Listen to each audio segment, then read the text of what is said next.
بسم الله الرحمن الرحيم. باب فضل صلاة الصبح والعصر والمحافظة عليهما. په دې باب کې فضیلت بیانې د سحر د منځ او د مازیګر د منځ. منځونه ټول اهم دي لیکن بعض ډېر اهم دي. صلاة الصبح د سحر منځ والعصر او د مازیګر د منځ.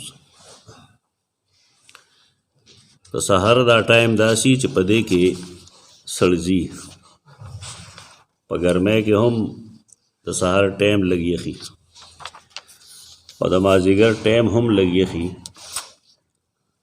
یخنۍ تاربې کې برد او برد وي، د دې وجې نه دې دواړو منځونو ته بردین هم وي. وروسته یو مختصر حدیث په دې بیانوي دریم نمبر باندې د سیدنا ابو موسی اشعری چې ان رسول الله صلی الله علیه وسلم قال من صلى البردين دخل الجنه. چا چې دواغه منځونه ولوستل کم چې په یخنۍ کې کیږي دی و جنت ته ځي، یعنی دا د جنت للو سرټیفیکیټ دی. هلته ورته بردین صرف په دې وجه وي چې دا ټیمونه نسبتاً یخ وي په مقابله دروازې کې. دوه حدیثونه نور پاتې شو. اول حدیث د سیدنا ابو هریره رضی الله تعالی عنہ، هغه فرمایل چې رسول الله صلی الله علیه وسلم موږ ته فرمایلی دي چې یتعاقبون فیکم ملائکۃ اللیل و ملائکۃ النهار. انسان سره دو ملائک د عمل د لیکلو لپاره او د دې ډیوټي او ذمہ داري بدلیږي. یتعاقبون مطلب دا دی چې یو بل پسې ډلې راځي. یتعاقبون یو بل پسې ډلې راځي. فیکم تاسو کې ملائکۃ باللیل، ملائک د شپې، او ملائکۃ بالنهار، او ملائک د ورځې. لکه سحر ټایم دی، نو دې کې خو نور کمال هم شته دی. هغه کمال قرآن مجید بیان کړی دی. هغه دا دی چې وقرآن الفجر ان قرآن الفجر کان مشهودا. د سحر مونځ کوئ ځکه چې د سحر مونځ دې کې د ګڼو ملائکو حاضري کېږي. د شپې چې کم ملائک راغلي یوازې هغه نه کم چې زمونږ اعمال لیکي، بلکې الله دا ټول کارونه د ملائکو په ذریعه کوي، او دا ملائک د سحر مونځ کې جمع کېږي، او دارنګې د مازدیګر مونځ کې هم جمع کېږي. څومره بختور دی هغه خلک چې هغوی ملائکو سره مونځ کوي. سړی خو خبرې ډېرې کوي چې لکه ما مکه کې مونځ وکړه نو دا چل وي، او ډېر لوی د الله فضل وي. او حال دا چې موږ له سحر او مازدیګر الله دا مقرره کړې ده چې موږ ملائکو سره مونځو، لیکن زموږ عقل دې طرف ته نه ځي. د سحر مونځ ته په دې وجه قرآن الفجر وایي چې دې کې قرآن ډېر لوستی شي. دا دوه ټایمونه داسې دي، قرآن د سحر د مونځ اهمیت د مازدیګر د مونځ نه ډېر کړ. د هغې وجه دا ده چې دا د غفلت ټایم دی. او بل دا چې کله سړی پاسي سحر د ده دروازې پروګرام به صحیح، نو د لومبنی کار چې کوم دی هغه مونځ دی. نور کارونه نه دی چې دی ډیوټۍ ته ځي او پلانې کوي، ډنګې کوي، چیس کوي، نسواره کوي، دا وروستو څیزونه دي. د دې نه د انسان د مسلمانۍ پته لګي چې سحر دی پاسي لومبی کار به دی کوم کوي. لومبنی کار د رسول الله صلی الله علیه وسلم خدا و چې کا پاسې ده نو مسواک به ورسره یشو صفاه بالسواک، خپله خوله به په مسواک پاکوله. هغه ټایم نه به بس واشروم استعمال وکړو او دس به یې وکړو مونځ ته به ودرېد. دا د مسلمان او د شیطان منځ کې فرق دی. د مسلمان دنیایي کارونه رستوي او د الله یاد مخکې.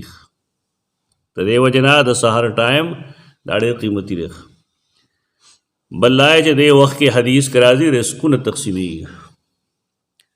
د رحمت ملائک دې وخت کې دنیا کې خورېږي او ارزاق تقسیمېږي.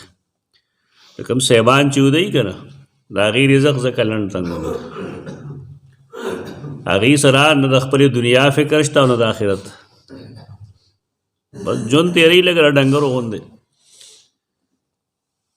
د ډنګرو غوندې ژوند تېرول اسلام نه ښیي موږ ته، د انسانانو غوندې ژوند تېرول ښیي. نو ملائک د شپې او دروازې که هغه زمونږ اعمال لیکي او که نه هغسې د نورو کارونو د جاری کولو دپاره راغلي، نو دا ټول یجتمعون فی صلاة الفجر و صلاة العصر دا د مازدیګر په مونځ کې او د سحر په مونځ کې جمع کېږي. نو دې دوو ټایمونو کې چې انسان مسجد کې نو ملائکو سره مونځ وکړي، او چې بار چکرې وایي نو وایي دې ځان له آخرت هم تباه کړی، دنیا هم تباه کړه. د ټولو خلقو محنتونه کوششونه دنیا ټول مازدیګر ټایم له راشي. دې وجې نه انسان کار څومره محنت وکړي تر کومه چې د الله تایید نه وي ورسره تر هغې پورې د هغې نه څه نه جوړېږي. ډېر خلک یې محنتونه کوي او دغه قیمتي وخت هم ضایع کړي، لیکن د هغې جیب کې چېرته پیسه نه وي. د هغې وجه دا ده چې مالداري په پیسو نه راځي، مالداري د الله په فضل باندې راځي، او د الله فضل د هغه په اتباع کې دی، په دنیا ګټلو کې نه دی.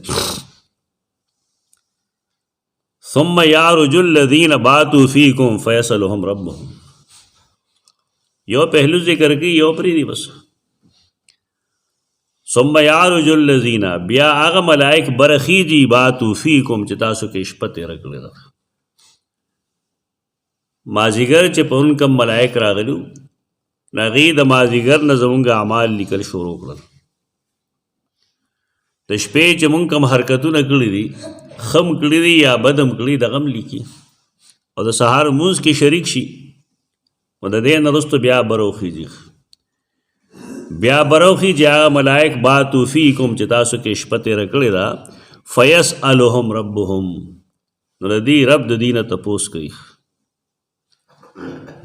رب سره تپوس کوي، رب خبره ده، الله ته خو څه بې علمي نشته. الله علیم بذات الصدور دے، ہر پٹ سیز نہ اللہ خبر دے، آگاہ دے.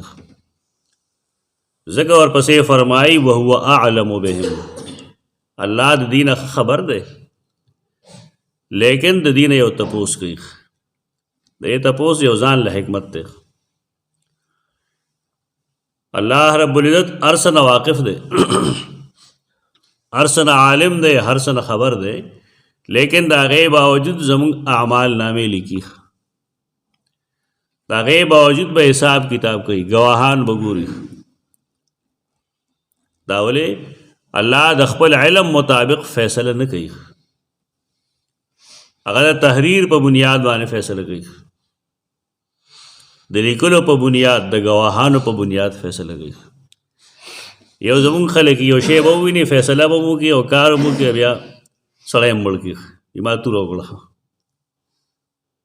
تاله دا اختیار چا درکړی دی؟ تاسې خو الله هم نه کوي. هغه ته د اعمال نامو د لیکلو څه ضرورت دی؟ خو د قیامت په ورځ هر سړی به خپل عمل پای کې ګوري او د هغې مطابق به د هغه فیصله کېږي. زمونږ د خلکو مرض دا دی په خپله مدعیان هم شي، ګواه هم په خپله شي، فیصله هم په خپله وکړي او ما مسلماني کړی. دا مسلمانی کار نه دی، داسې خو هندوان هم نه کوي، غیر مسلم هم نه کوي. هر سړی ځان یې معقول جوړ کړی، ده دا چل کوو ځکه ما دا چل ورسره وکړو. خو دا اختیار خو الله رب العزت خپل نه استعمالي. حال دا چې هغه علام الغیوب دی، په هر څه پوهه دی، خبردار دی، د ضابطې مطابق کاروائی وکړي، ګواهان پیش کړي. خو د دې نه چې دا تپوس کوي، د دې وجه بل څه ده. د دې وجه دا ده چې الله دا ښودل غواړي چې او ملایکو دا هغه انسانان دي او دا آدم بچي دي چې تاسو ویلو چې اتجعل فیها من یفسد فیها ویسفک الدماء. کله چې آدم ما پیدا کو نو تاسو ویلو چې دی خو فساد کوي، و دا سار او ماښام ملائکو ته الله ښودنه دا کوي چې دا هغه انسانان دي. مطلب دا دی دا ټول انسانان یو شان ناکار نه دي. په دې انسانانو کې نیکان هم شته او بدان هم شته. په پیریانو کې هم نیک او بد خلق شته دی، په عالمانو کې هم نیک او بد شته دی، په عوامو کې هم شته دی. په دې وجې نه الله ښودنه دا کوي چې دې په پیدایش کې زما کوم حکمت و چې تاسو ته معلوم شي. فیسألکم ربهم د دې رب د دې نه تپوس کوي وهو اعلم بهم، حال دا چې هغه د دې نه خبر دی. کیف ترکتم عبادی، تاسو زما بندگان څنګه پرېښودل چې راتلی نو څه کول زما بندگان. لږ خپل حیثیت ته وګوره. یعنی هغه خلق چې هغه جماعت کې دي نو الله هغې ته خپل بندگان وایي. د یو انسان دپاره د دې نه لویه د شرافت خبره نشته چې الله د خپل بنده وګڼو. لیکن زمونږ کار دا وي چې که موږ ته د یو انسان نه یو سرټیفیکیټ میلو شي که نه نو موږ هغه په سینه لګولي. خو که الله موږ له یو سرټیفیکیټ راشي کي نو موږ له په هغې د شکر مقام نه راځي. موږ د الله بندګان یو الحمدلله. دا ډېره لوړه مرتبه ده. او همداسې بندګانو ته الله قرآن کې بیا آوازونه کوي قل یا عبادی الذین اسرفوا لا تقنطوا من رحمت الله. اے زما بندگانو د الله د رحمت نه نا امید کیږئ ما. ان الله یغفر الذنوب جميعا، بشک الله ټول ګناهونه معاف کوي. او دې بندگانو ته الله بیا د رحمان بندگان وایي وعباد الرحمن الذین یمشون علی الارض هونا. دا ډېر لوی سرټیفیکیټ دی چې د سهار لمونځ څوک کوي نو دا د الله بنده دی. د مازدیګر لمونځ چې څوک کوي نو دا د الله بنده دی.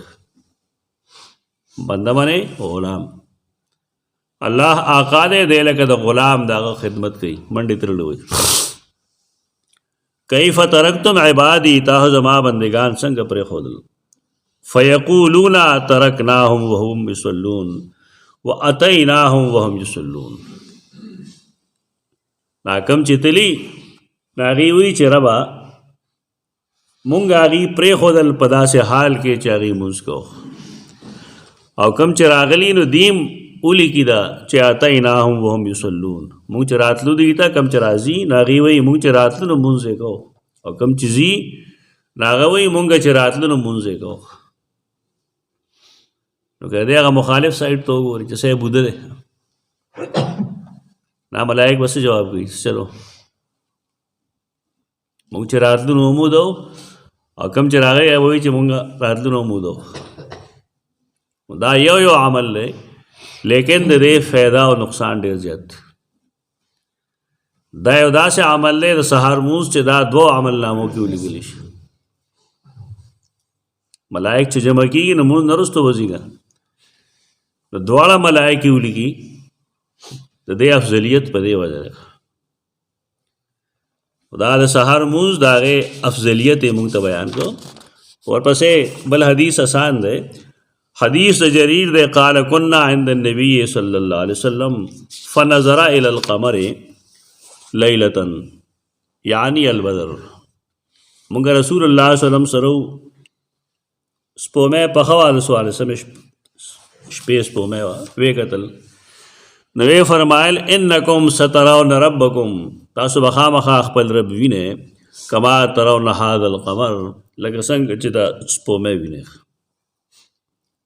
سپومې ته کتلو کې چا تکلیف نه وي، هر څوک سپومې لیدی شي. لا تدامون فی رؤیته، تاسو څه تکلیف نشته دی، مشقت نشته دی د سپوږمۍ په لیدلو کې، صرف سترګې به راکول پکار دي. فإن استطعتم ألا تغلبوا على صلاة قبل طلوع الشمس وقبل غروبها فافعلوا. دا د روایت باری تعالی صفت چا لپاره وایي؟ هغه چا لپاره وایي چې هغې دوام کړي، همیشګري کړي د سحر په لمونځ باندې او د مازدیګر په لمونځ باندې. فین استطاعتم نو که تاسو کولی شئ الله تغلبو علی صلاتن چې کمزورې نه کړی شئ د یو مونځ په باره کې نو مونځ وکئ قبل طلوع الشمس و قبل غروبها مخکې د انور د ختونه او مخکې د انور د پریوتونه. د انور د ختونه مخکې مونځ څه شی دی؟ د سحر مونځ. که تاسو د دې تمدار یې چې رویت د باری تعالی د الله تعالی لیدل زمونږ نصیب شي د هغې دپاره اسانه طریقه دا ده چې د سحر مونځ کوئ وقبل غروبها ففعلوا او مخکې انور د ډوبېدو نه نو دا کار وکړئ. یعنې دې کې د الله د رویت انتظام به ضرور شي ستاسو. یو بني آدم چې الله وویني دی جهنمي نه وي. دنیا کې الله چا نه یې لیدلی. موسی علیہ السلام نه یې لیدل بل به څوک وویني. دا دروغ وایي خلک پیران میران چې ما الله ولیدو په یوښه مې ولیدو. دا کذابین دي دروغجن خلک. په ګیرو اوږدولو باندې سړی نه مسلمانېږي، په پټکي باندې سړی نه مسلمانېږي، په ښه عقیده باندې مسلمانېږي. زمونږ عجیبه عجیبه خلق دی. موسی علیہ السلام غوښتلي و الله ته ویلي ربه ما ته ځان وښیه. الله ورته ویلي ټیک ده لن ترانی ته ما چېرې نشي لیدی. دنیا کې موسی غوندې ذات الله نشي لیدی. نو دا بوتل به څوک وویني؟ دروغ وایي خلکو ته په منبر ناستې دروغ وایي په ګیره لاس وایي بیا خلک او شیطان دی. د قرآن خلاف چې کوي مسلمان نه وي. دا محض د خلکو په جیب باندې ډاکه اچوي چې زما جیب ته څه راشي. دومره دروغجن چې سړی په الله دروغ وایي په قرآن دروغ وایي د مسلمانۍ کې شک دی. دا پیران میران نه وي، دا ډاکوان دي د خلکو په ایمان ډاکې چې قرآن واضح فرمایلی دی تبا نشي لیدی. دومره دا چې زه وګوره تماشا وکړه نو دې غر ته وګوره که دی ټینګ شه ته ما ووینې. قرآن فرمایي فلما تجلی ربه للجبل کله چې الله خپله تجلی غر ته کړه که نه جعله دکا اغرې زرې زرې که وخر موسی صاعقا موسی بے هوشه پرېوت. د موسی غوندې پیغمبر هغه نه ویني الله دا میلوي ویني. په دنیا کې الله نشي لیدی. عقیده زده کوي خپله. د قرآن خلاف کوي د حدیث خلاف کوي دا مسلمان نه دی. پیر خو لوی سړی دی. دا ډاکوان دی. موږ پیران میران منو، پیران منو خو هغه پیر چې قرآن و سنت مطابق ژوند تېروي. داسې پیر نه چې صرف دې لپاره چې د خلکو د جیب نه پیسې وباسي یا د خلکو د زنانو بې عزتۍ وکړي. دا پیران دي او شیطانان دي. ډېر پیران داسې پوډر خرڅوي، شرابونه خرڅوي. دا پیر دی، دا پیر دی ملعون دی، لعنتي دی. یو سړی چې د پوډرو کاروبار کوي، د شرابو کاروبار کوي، حرام کار دی. دی څه شي پیر دی. د یو ولی دپاره خو شرط دا دی چې هغه به د الله او د هغه د رسول فرمان برداري. په قرآن مجید کې خو شراب ته حرام ویلی. پیر صاحب دی سودی کاروبار کوي، دی مسلمان نه دی. سره خلک دوکه کې پریوزي. ستاسو مرض دا دی چې چا غټ پټ کي اوږدې شغلۍ دا دي ښه سړی دی. ښه سړیتوب په دې نه معلومیږي. ښه سړیتوب د انسان د عقیدې په بنیاد معلومیږي. هغه سره لین دین وکړه بیا به تا ته پته ولګي. خرید فروخت ورسره وکړه، لین دین ورسره وکړه، څه معاملات ورسره وکړه، څه شی ورسره امانت کې کېده نو تا ته به د هغه د دیانتدارۍ پته ولګي. دا 2 نمبر خلق دی. دا د نیکانو نوم بدناموي. شته نیکان پیران کوم چې صحیح پیر یا چا ته ځان نه ښیي او نه د هغه کار دا اجرا یې دماغ پو کې پریوځي. دا الله دغه نیکان بندگان دي ته اولیاء وایي. الا ان اولیاء الله لا خوف علیهم ولا هم یحزنون. دا الله دوستان هغه دي چې په هغې څه یره نشته، غمجن به نه وي. دا څوک دي؟ الذین آمنوا وکانوا یتقون. دا هغه کسان دي چې ایمان پکې دی. بې ایمانه سړی پیر نه وي. وکانوا یتقون تقوا پکې. تقوا منې د الله نه یره چې شراب خرڅي د الله نه یریږي چې د پوډرو کاروبار کې د الله نه یریږي بوتان خرڅي ظالمان سمګلینګ کوي دا ټول حرکتونه کوي دا ټول پاکستان کې پیران کوي دا غي وجه دای چې دې خلکو باندې هولډ وي پولیس ورته څه نه وایي یریږي دا کاروبار حرام کاروبار دی دا دوستان نه دي الله رب العزت دنیا کې نشي لیدي او آخرت کې لیدي شي هغه لپاره قرآن مجید کې آیتونه شته او احادیث هم شته الله پس لیدي شي الله خوب کې نشي لیدي چې ته بس خوب کوا ته الله وینه څه عمل وکړه سحر وختي پاسا الله ته متوجه شه مازیګر کار چې کوم دی رستو کا الله ته متوجه شه ته الله وینه دنیا کې نه آخرت ته وینه زمونږه د خلق ټول کوشش دنیا د پاره څومره مهنت چې کوي خلک اولاد د پاره دنیا د پاره کوي خنو کری ملو شي او خ سرویس یو خدای دا سه پلاران ما نه لیدل چې هغه د بچو د خ مستقبل نه د آخرت کوشش وکړي چې دا به خپل اولاد جنت ته څنګه بوزم او زه به خپل اولاد د جهنم نه څنګه بچ کوم دا د فکر غزایر دا څه کو ورسو کوي خپل اولاد له خوراک مراک دا خو ساروي مور کوي هغه ولا راځم کوي دا خو دنیایي چیز ده اصل چیز د مسلمان او د کافر میس کې داري چې مسلمان د خپل اولاد د مستقبل یا د آخرت فکر کوي ځکه قرآن ورته ویلي دی یا ایها الذین آمنوا قوا انفسکم واهلیکم نارا اے ایمان والو خپل ځان او خپل بال وچ د عذاب نه بچ کې د اور نه بچ کې هغه سيزونه چې هغه د اور اسباب دي لکه دې دور کې موبایل د اور سبب دی هر ماشوم لګیا لري بغیر امیتوب کوي عدل لري کا دا فضول شی دی په دې باندې اولاد خرابېږي د موز نه کوي د سم نه د کریکټر لوز شي برباد شي هر هغه چیز چې هغه اولاد بربادوي دینی لحاظ سره اتلر کول پکار دي جاړي به خپه به خپل کار وکړي سو وخت پس به پوه شي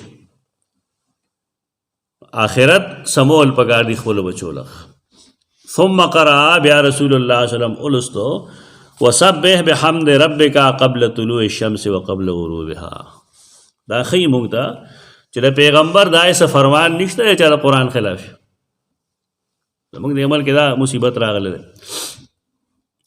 سړی به حدیث به وایي نو که حدیث صحیح دی به پوهېږي نه دی به وایي دا د قرآن خلاف ته نه پرېږدي دا یو مرض پاکستان کې الوته دی میاس کې کوم خلکو چې حدیث او قرآن باندې نظري هغه تا ته خولی شي چې دا حدیث د قرآن مجید د کوم آیت نه ماخوذ دی